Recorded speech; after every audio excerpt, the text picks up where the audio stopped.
An industry insider has spilled the beans on a part of the Sony Marvel contract. Apparently, if Spider-Man Far From Home clears $1 billion, Marvel will get to make the next Spider-Man movie. But if it does not, the entire rights will revert back to Sony. And I can't believe I'm actually saying this, but this report seems like it's legit. It's like the news, but for nerds. Today's shout out goes to Beckett Papa. Indeed, Moon Knight's real name is Mark Spector. And just so you know, I totally still remember meeting you at the restaurant. I hope you're doing well. We will do another nerd card question at the end of this video. What's up, everybody? Happy Wednesday to you. I'm Josh. Welcome back to the Den. I also wanted to ask you guys, before we get into this crazy news, do you want me to do a video on the Snyder Cut? I keep seeing the Snyder Cut pop up, man. Like, people are crazy about this thing. And yeah, I think I understand why. It would be kind of cool to talk about that and do a video about it, but I don't know. You guys interested in that? Like, why people want the Snyder Cut? If you do, let me know in the comments section. Okay, so let's get into this. I saw this pop up on Reddit, and I gotta be honest with you guys, immediately I was like, there's no way. This is fake news. There's no way this is real. The post had said that Peter Sciretta of Slash Films had tweeted something out talking about how if Spider-Man Far From Home didn't make $1 billion, all of the rights were reverting back to Sony. And then I looked at the actual tweet from Peter, and it was referencing a different article, and I clicked on that article, and it just looked like fake to me. And I almost felt like Peter was tweeting this sort of ironically, talking about how crazy headlines can get nowadays on the internet. But then I dug into the article that Peter Sciretta had retweeted, and guys, holy crap, this is actually real. Like, an actual insider claims this is what they're saying behind the scenes. Okay, so here's what's going on here. There's a journalist named Richard Rushfield, and he has a Hollywood Insider newsletter, okay? And in the last edition of this newsletter, he literally said that when the contract was originally signed between Sony and Marvel, that there is a stipulation in there that if one of the movies under this contract made over $1 billion, one of the Spider-Man movies that is, then Marvel would get to continue this arrangement and do the third Spider-Man film with Tom Holland. But if they didn't make $1 billion with one of these Spider-Man movies, then the rights would completely revert back to Sony, but Sony would still be able to make the third Tom Holland Spider-Man. Now, strangely enough, this actually falls in line with a lot of confusing aspects to the Sony Marvel deal. We've heard Tom Holland say that he signed up for 6 movies. We've heard Kevin Feige say 5 movies before. We've heard 6 and 5 movies. Like, it's really confusing. Like, what is the deal? When do they actually renegotiate this contract? Well, according to Rushfield, this is all contingent upon how much money Far From Home actually makes in the box office.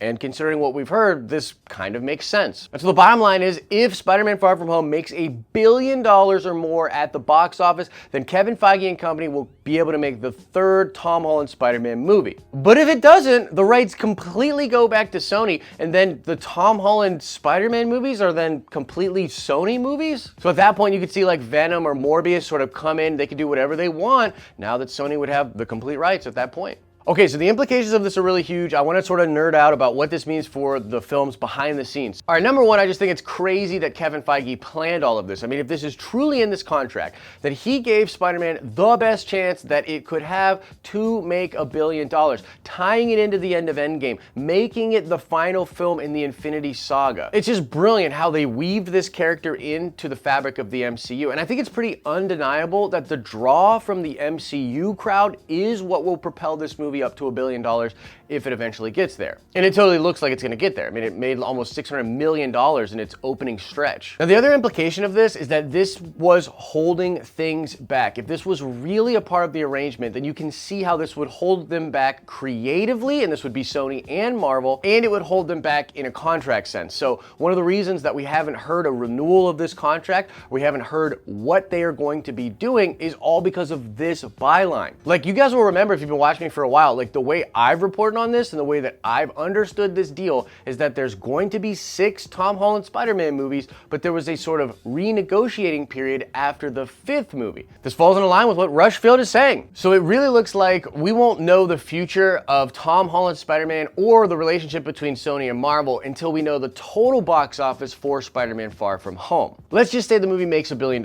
What does that mean if that outcome happens? Well, I think at that point, Marvel would have a lot of negotiating power, and they would be able to get almost anything they want, at least in the third Tom Holland Spider-Man movie. We've heard a lot of rumors that they want Kraven the Hunter, but that Sony wants Kraven the Hunter for one of their solo Venom type movies, and so you could see that resolved, I believe, if the $1 billion happens with Spider-Man Far From Home. Now, there are a lot of swirling rumors out there. I saw another post on Reddit today, which I thought was totally fake news, about just the way the Sony Marvel deal is gonna go and how at this point it's all going to Marvel and Venom's 2 is not gonna happen, Morbius isn't gonna happen. I don't really buy that. You see, Sony was able to make really successful movies using Spider-Man IP while not making tentpole Spider-Man movies. I mean, they kind of did, but they made them in the MCU with Marvel's, let's be real, like extreme help. But I mean, think about it. Venom almost made $1 billion. Into the Spider-Verse has made a ton of money and continues to be a great Spider-Man movie that a lot of fans flock to. I'm sure it's made a ton of money since it's come out digital and Blu-ray. And so it's a weird situation here. I mean, I think that Marvel is doing very well with the Spider-Man character. Sony would probably benefit to continue to be associated with the MCU, but Sony has also proven that they can make money without the MCU. Venom made a ton of money, so it's like, I don't really know what the future will hold here. But I do know that it's gonna really help Marvel out if they get this $1 billion, they make the third Tom Holland Spider-Man movie, and then it's amazing. And I think at that point, Sony would re-sign. I mean, why not? Just let Tom Holland be in the MCU, do your own thing over with Venom. I think you're gonna be fine. But that is the news out there, guys. Crazy Hollywood insider stuff. Apparently, if Spider-Man Far From Home does not make $1 billion, then the rights completely revert back to Sony. That's the word out there. What do you guys think about this? And what do you think will happen if Spider-Man does make $1 billion? This is really fun stuff. I'm sure we'll have a lot of conversations about this in the months coming. But yeah, let me know your thoughts in the comment section below. All right, let's check the nerd card before we get out of here. I want to know, what is the real name of Spider-Ham, the character that shows up in Into the Spider-Verse? The character's been in comics and stuff before. What's the real name of that character? Really funny play on words. Answer the question in the comment section below. I want to remind everybody that San Diego Comic-Con's next week, and we are doing a ton of coverage leading up to San Diego, and we're going to cover everything that happens at San Diego Comic-Con. So make sure you subscribe to the channel with notifications on. Next week's going to be real nerdy, I promise. As I always say, I hope you're having an awesome and a nerdy day, and I'll see you in the next video.